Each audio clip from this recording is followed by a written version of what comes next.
신앙의 기초에 대해서 계속 단추라는 이름을 달고 10번째 함께 보고 있습니다. 그런 교회 신앙의 기초 선교를 함께 묵상해 보려고 합니다. 우리 교회는 지하로 4개층, 지상으로 4개층 해서 박스 형태로 건물이 지어져 있습니다. 요즘 건축 기법이 좋아서 본당에 기둥을 세우지 않고도 확 트이게 설계를 하고 또 건축을 하곤 합니다. 근데 교회는 5개의 기둥으로 세워진다라고 말합니다. 그 5개의 기둥은 예배, 교육, 선교, 봉사, 친교, 디아코니아까지 5개의 기둥으로 세워집니다. 근데 모든 기둥들은 하나님이 사람을 통해서 일하십니다. 사람들의 예배가 있고 사람들이 서로를 가르치고 선교하고 봉사하고 교제합니다. 그러다 보니까 자칫 교회의 사역이 아니라 개인의 사역이 되어지든지 개인의 자랑이 되어지든지 할 수 있는 위험성이 아주 높기도 합니다. 선교도 마찬가지입니다. 하나님의 선교이고 하나님 나라 사역이지만 사람을 사용하시기 때문에 사람이 그 영광을 가로채거나 그 앞에 가로막아 설 수 있는 것이 선교입니다. 비단 선교는 해외에 나가서 하는 것만이 선교가 아니라 하나님의 교회가 행하는 복음 증거의 모든 사역이 선교라고 하는 울타리 안에서 볼 수 있어야 합니다. 이 선교를 가장 잘 볼 수 있는 곳이 사도행전입니다. 사도행전은 일명 성령행전이다 그렇게 불리워집니다. 교회가 세워지고 또 그리스도의 영으로 오신 성령께서 제자들을 통해서 일하시기 때문에 붙여진 이름입니다. 제자들이 성령과 함께 일하는 것은 마태복음에 나와 있는 대로 하늘과 땅의 모든 권세를 내게 주셨으니 그러므로 너희는 가서 모든 족속으로 제자를 삼아 아버지와 아들과 성령의 이름으로 세례를 주고 내가 너희에게 분부한 모든 것을 가르쳐 지키게 하라 말씀하신 것에 따라갑니다.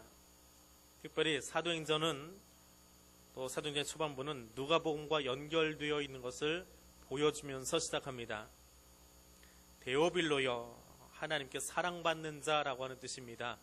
데오빌로 각하에게 보내고 있습니다. 내가 먼저 쓴 글 누가복음에 이어서 거기는 예수의 행하시며 가르치심을 적어 놓았는데 이제 예수 승천 이후에 일어난 교회의 일에 대해서 들려드리겠습니다. 그래서 1절과 5절까지 이야기입니다. 6절에서 8절까지는 사도행전의 모든 이야기를 압축해서 적어놓고 있습니다. 사도행전에 나오는 누가 적은 이야기가 대체 무엇이냐? 한마디로 이야기하면 증인들의 이야기다. 오늘 본문에도 증인이라고 하는 단어가 나오지만 사도행전 전체에 39번 등장할 정도로 증인이라는 단어는 많이 쓰이고 있습니다. 그래서 사도행전은 성령행전이면서 증인들의 이야기이면서 교회의 이야기이고 선교에 관한 이야기다. 교회를 들여다보려면 사도행전을 보지 않고는 교회를 볼 수 없는 누가를 통해서 하나님이 그것을 보여주신 책입니다. 오늘 그 말씀을 함께 묵상해 나가기로 합니다. 첫 번째 이야기입니다. 우리 6절 말씀 같이 읽겠습니다. 그들이 모였을 때에 예수께 여쭈어 이르되 주께서 이스라엘 나라를 회복하심이 이때니까 하니. 자, 제자들의 관심과 성령의 관심이 무엇이냐? 그것이 첫 번째 이야기입니다. 제자의 관심과 성령의 관심. 사도들이 다 모여 있을 때에 예수께 사도들이 물어봅니다. 주님께서 이스라엘 왕국을 다시 세워주실 때가 지금입니까? 라고 물어봅니다. 이 질문은 공관복음을 읽으면서 우리가 계속 듣고 있는 이야기지만 제자들이 가지고 있는 잘못된 생각, 잘못된 메시아 사상이 아직 여기서도 그대로 남아있음을 보여주고 있는 대목입니다. 유대인들은 오래전에 예언은 이미 끊겼다라고 생각을 합니다. 그런데 주의 영이 임한 메시아가 오게 되어지면 유대 나라를 이방 민족으로부터 해방시켜 줄 것이다 하는 메시아 사상을 가지고 있습니다. 자, 예수님이 그분인 줄 알았는데 십자가에 못 박혀 죽습니다. 아, 예수도 메시아가 아니구나, 별 볼 일 없구나 하고 제자들이 다 흩어져 버린 겁니다. 그런데 3일 만에 부활해서 제자들 다 끌어모으기 시작합니다. 40일 동안 함께 다니십니다. 자, 그러니 제자들이 보기에 병자 고치는 것보다, 귀신 쫓아내는 것보다, 떡덩이 5개 가지고 물고기 2마리 가지고 사람 먹인 것보다 더 큰 일이 벌어진 겁니다. 사람이 살아났습니다. 얼마나 많은 추종자들이 붙었을까요? 이 정도의 추종자면 로마 제국을 엎어버리고도 남겠다. 주님, 지금입니까? 하고 질문합니다. 4절 말씀에 보면 주님이 제자들에게 예루살렘 떠나지 말고 내게서 들은 바 아버지의 약속하신 것 기다려라. 야, 때가 되었구나. 지금이구나. 이제 우리가 해방이구나. 그러면 그때는 아니었지만 지금은 좌정순 우정순 되겠다. 그 생각으로 나온 이야기가 6절입니다. 이스라엘의 민족적인 독립과 회복을 통해서 이루어질 하나님의 나라를 기다리는 유대인들의 잘못된 메시아 사상이 이 이야기를 가져오게 만들었습니다. 제자들이 공관복음서를 지나면서 사도행전에 들어오기까지 끊임없이 놓지 않는 그들의 사고방식, 그들의 사명이 무엇입니까? 정승자리 차지하는 겁니다. 아까 2부 예배 끝나고 장로님 몇 분하고 남성교 몇 분이 선교지 탐방한다고 나가시면서 교회 앞에서 저희만 물러갑니다라는 표현을 저희 퇴청합니다 그러고 이제 나가시더라고요. 그랬더니 옆에 있던 장로님이 지들이 장관인 줄 알아 봐 퇴청한다고 그러게 그러고 이야기를 하시더라고요. 옛날 사극에서 판서들이 지금 장관급이지요. 왕 앞서 물러날 때 퇴청합니다라는 표현을 썼는데 우스갯소리로 그렇게 이야기한 적이 있습니다. 여러분 어떤 사명을 가지고 사십니까? 어떤 마음을 가지고 교회를 나오십니까? 지구상에는 50만 종류의 식물이 있다고 합니다.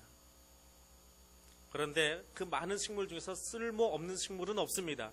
사람에게 독이 될 뿐이지 쓸모없는 식물은 없습니다. 고려대학교의 강병화 교수라고 야생종자의 전문가가 있습니다. 이분은 세상에는 잡초가 존재하지 않는다라고 말합니다. 제주에서 사역할 때에 제가 담당한 교구에 식물학 박사가 한 분 계셨습니다. 그분하고 신방을 나가면 한 걸음 떼기가 힘들 정도로 돌틈을 바라보면서 목사님 저 풀은요 이름이 뭐예요? 자기가 임의로 붙인 게 아닙니다. 원래 이름이에요. 사자 기린 하듯이 목사님 저 풀은 무슨 풀이에요? 목사님 저 풀은 무슨 풀이에요? 저거는 이때 나고요. 저거는 뭐가 좋고요. 저는 어디에 쓰고요? 식물학 박사니까 풀만 보면 한 걸음을 못 옮기는 거예요.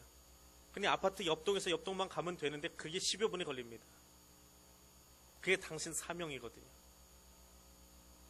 모든 식물은 나름대로의 사명이 있습니다. 우리가 보기에는 잡초이지만 하나님은 단 한 포기의 풀도 그저 뿌려놓지 않으셨습니다. 각자의 사명이 있습니다.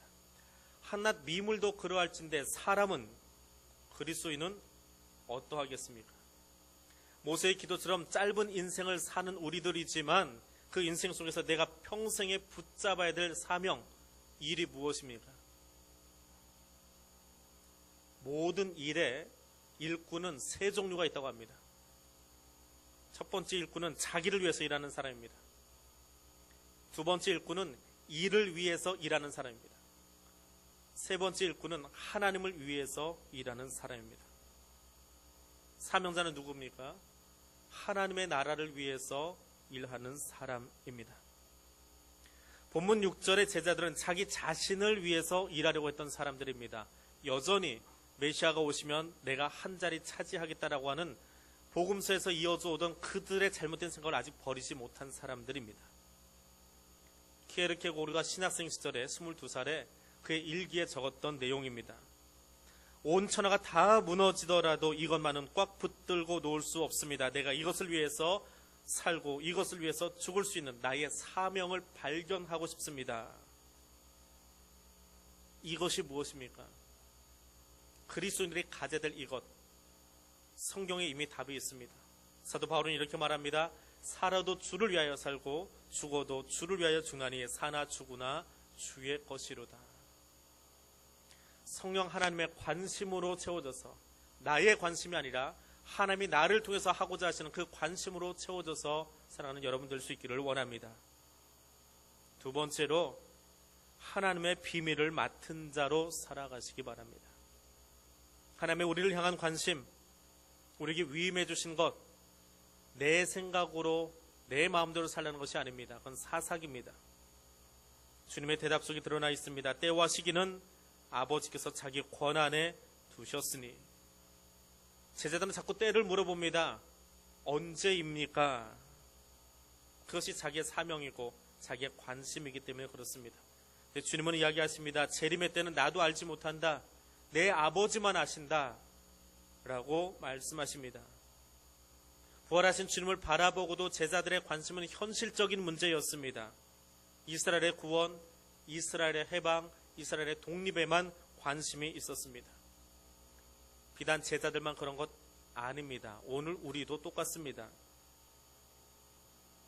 언제 내 사업이 잘 될지, 언제쯤 돈을 모아서 내 집을 살 수 있을지, 언제 저 2단지 건축이 다 끝나서 재입주할지, 때에 대한 관심이 있습니다. 미래에 대한 관심이 있습니다. 버스를 타면 버스 좌석에 이렇게 뒤에 시트가 대져 있습니다.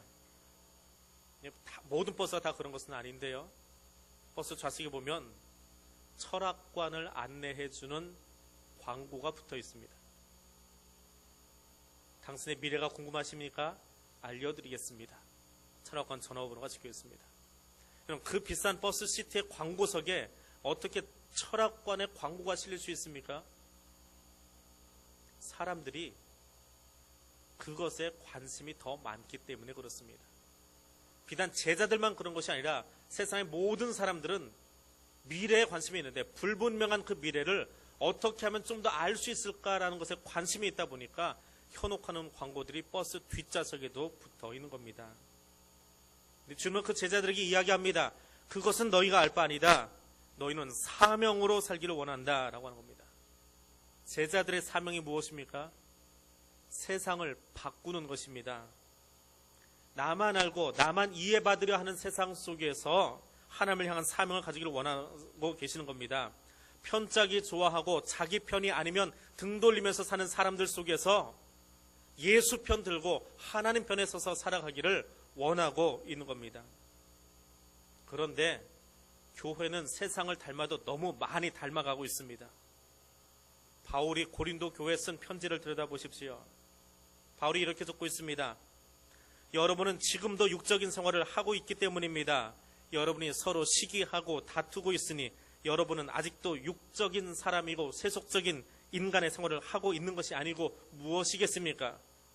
여러분이 세속적인 인간이 아니고서야 어떻게 바울파니 아볼로파니 말할 수 있겠습니까?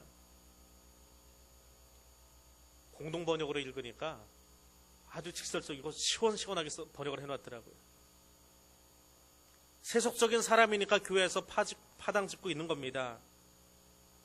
세속적인 사람이니까 나는 A 집사파, 나는 B 집사파, 나는 A 목사파, 나는 B 목사파하고 교회가 싸우고 있는 겁니다. 그게 세속적인 모습입니다. 세속적인 인간이 아니고서야 어떻게 그 말을 할 수 있느냐? 바울이 성령에 감동돼서 그 이야기를 교회에 전하고 있습니다.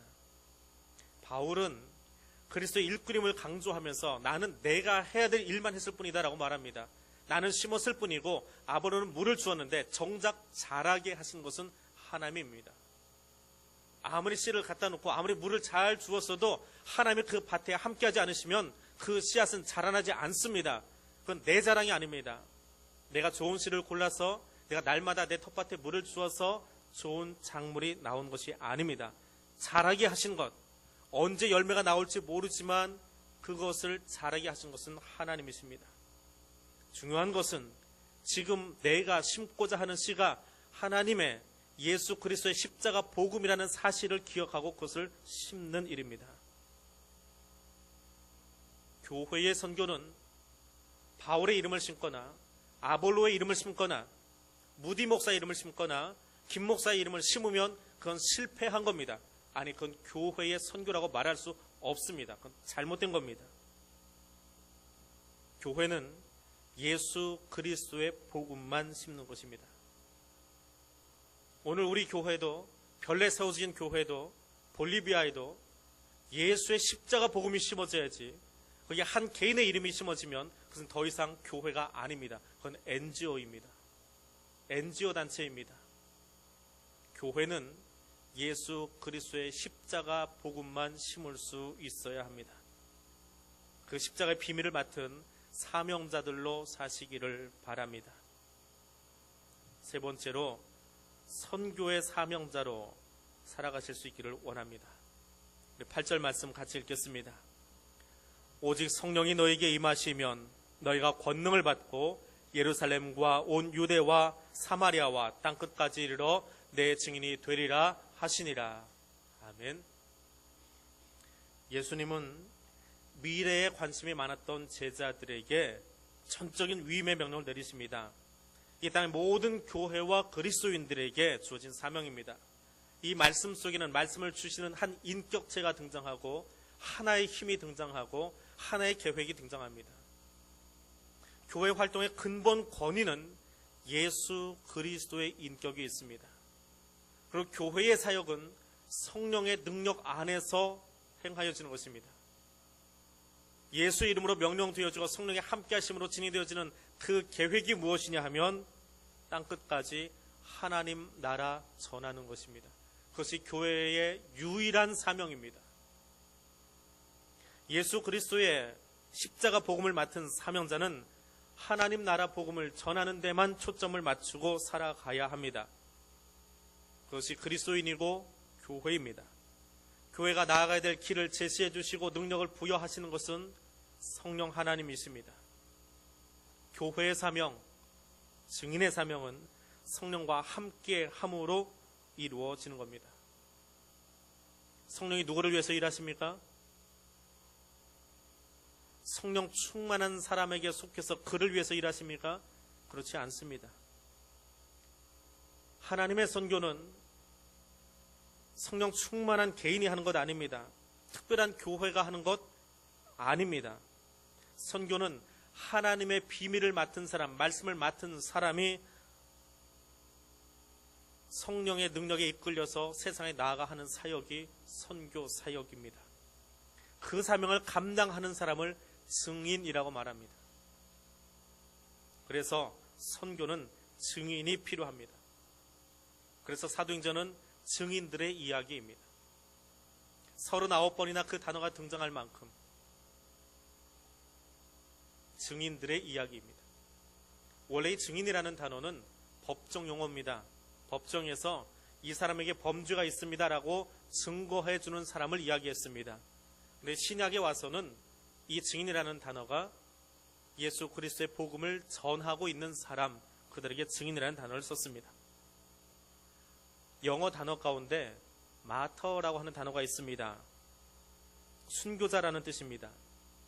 이 마터라고 하는 이 영어 단어는 헬라어의 마르튀스에서 유래되었습니다. 근데 헬라어 마르튀스는 지금 우리 성경에서는 증인이라고 번역을 합니다.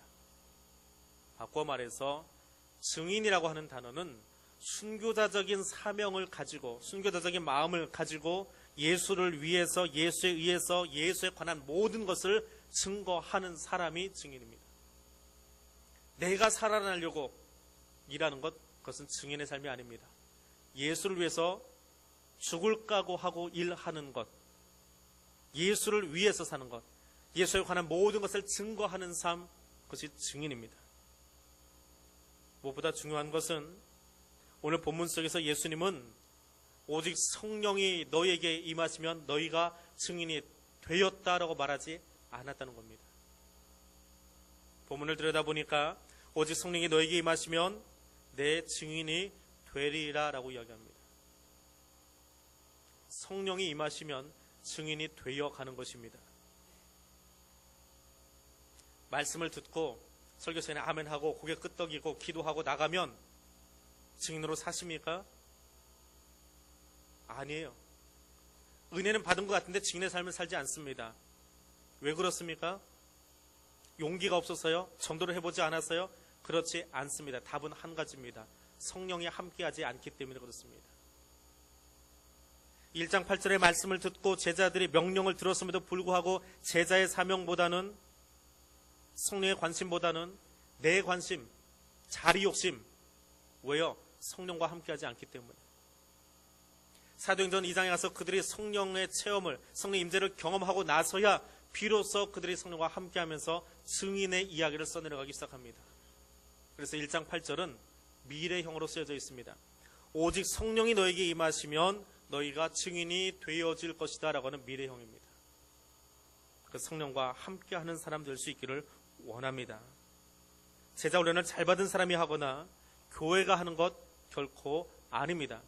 돈 많은 교회가 하거나 큰 교회가 하는 것이 선교가 아닙니다.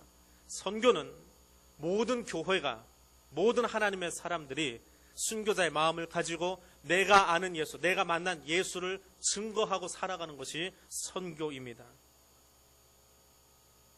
오직 성령께서 교회를 통해서, 우리를 통해서 일하시는 겁니다. 그 선교를 기억하며 사실 수 있기를 원합니다. 카이스트의 배상민 교수라고 하는 분이 있습니다. 이 교수님의 이야기를 동영상으로 듣고 참 많이 회개했습니다. 카이스트에서 디자인을 가르치고 있는 교수입니다. 미국에 가서 공부를 하고 지금 카이스트에 와서 디자인을 하시는 분인데, 이분이 하는 일 중 가운데 제3세기를 위해서 진행하는 시드 프로젝트라고 하는 것이 있습니다. 봉사하는 겁니다. 내가 많이 아니까 내가 나눠준 겁니다.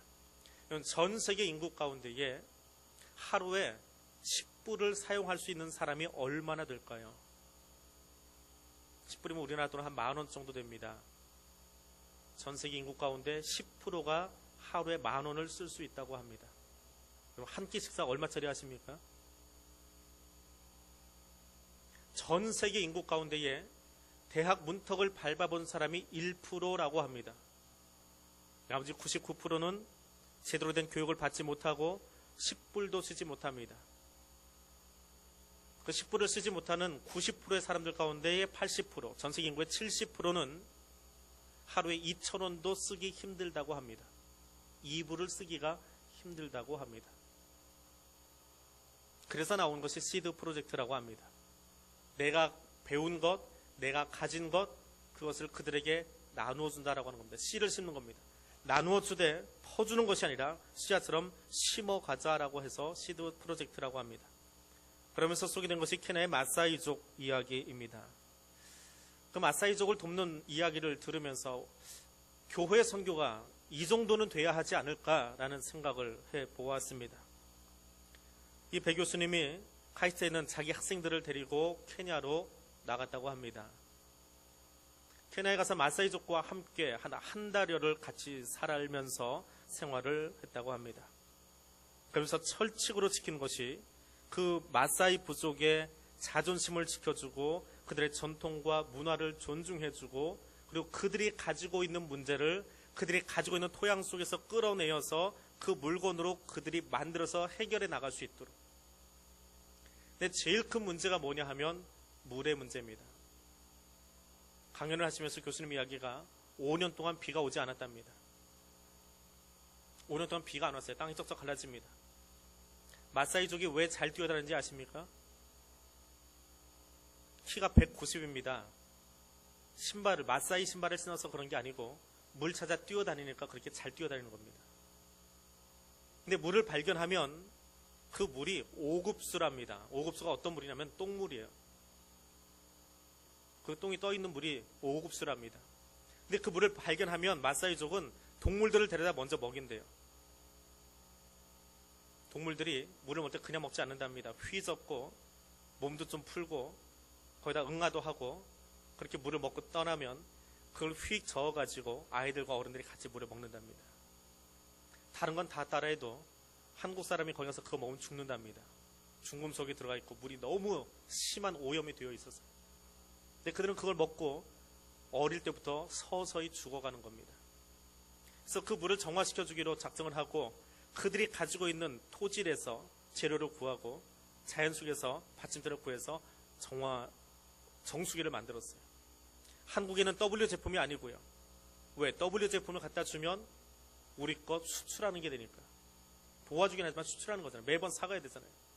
그래서 그들이 가지고 있는 것으로 만들어주고 그 사용법을, 매뉴얼을 그들 아이들에게, 좀 똑똑한 아이들에게 가르쳐주는 거예요. 우리로 치면 영농 후계자들에게, 아이들에게 가르쳐주는 겁니다. 그들이 만들도록. 그 뒤에 후일담입니다. 교수님이 케냐를 다시 가서 둘러보니까 그 영농 후계자들이 그 제품을 여러 개 만들어서 그 부족들이 나눠 쓰고 있는 거예요. 군데군데서.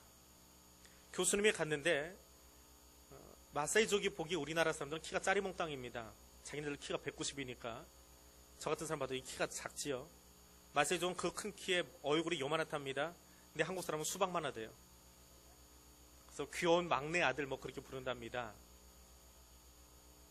그런데 그 190cm에 얼굴은 요만해가지고 그 자존심이 있어. 우리는 이렇게 잘 빠진 몸매를 가진 그래도 아프리카의 뛰어난 민족이고 우리 영농 후계자들이 이 정수기를 만들어서 다 나눠 가졌다는 거예요. 근데 그 귀여운 아이가 왔어요. 근데 그 귀여운 아이 배 교수가 이것을 만들어줬다는 것은 모른다는 거예요. 그때 배 교수님이 그렇게 좋아했답니다. 자기들 스스로 했다라고 하는 것을 일구어낼 수 있는 것, 이게 봉사다라고 하는 거예요. 근데 그 대목을 들으면서 참 많이 회개했습니다. 얼마나 내 이름을 내고 싶어 했는가, 얼마나 내 이름이 드러나기를 원했는가, 하나님의 선교를 한다고 하면서 얼마나 내 이름이 끝까지 남기를 원했는가. 그러면서 내가 이름 하나 좀 잘못 지은 게 있다라는 생각이 들었습니다. 별내대양교회입니다. 나중에 광주에 다시 오면 광주대양교회 되고, 여수에 다시 오면 여수대양교회 되고, 볼리비아에서 오면 볼리비아 대양교회가 돼야 될까요? 여전히 그 이름 속에 내 흔적, 우리 교회 흔적을 남기고 싶어하는 이 욕심들, 내가 선교했습니다, 내가 보냈습니다라고 내 흔적을 거기에 남겨놓고 싶은, 내가 영광 취하고 싶은 마음들이 제자들에게만이 아니라 오늘 나에게도 여전히 남아있음을 보면서 회개했습니다.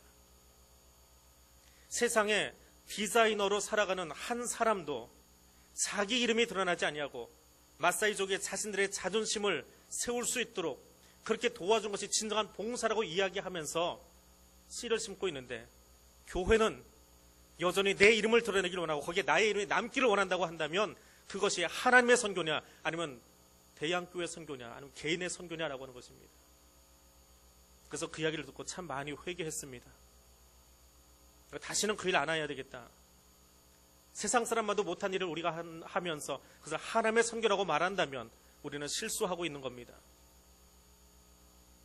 선교는 돈이 많은 개인이 하거나 대형 교회가 하는 사역이 결코 아닙니다. 그건 하나님의 사역입니다. 하나님의 것입니다. 우리에게 가진 것, 우리가 1%의 사람이기에 10%의 사람이기에 우리가 가지고 있는 것, 전 세계 인구 중에 아직 한 번도 예수 그리스도의 십자가 복음도 들어보지 못한 사람들에게 생명의 복음을 전하여 주는 것, 그것이 그리스도인의 사명이고 교회의 사명이고 그것이 선교입니다. 예수님이 하시는 사역이고 성령의 능력에 붙들려서 하는 사역입니다. 오직 성령이 임하시면 성령께서 주시는 권능을 가지고 나가서 우리에게 맡겨서 그 비밀의 복음, 예수 그리스도의 십자가 복음을 전하는 선교사의 사명 감당하는 우리 교회 또 성도들 되어질 수 있기를 원합니다. 기도합니다. 거룩하신 하나님,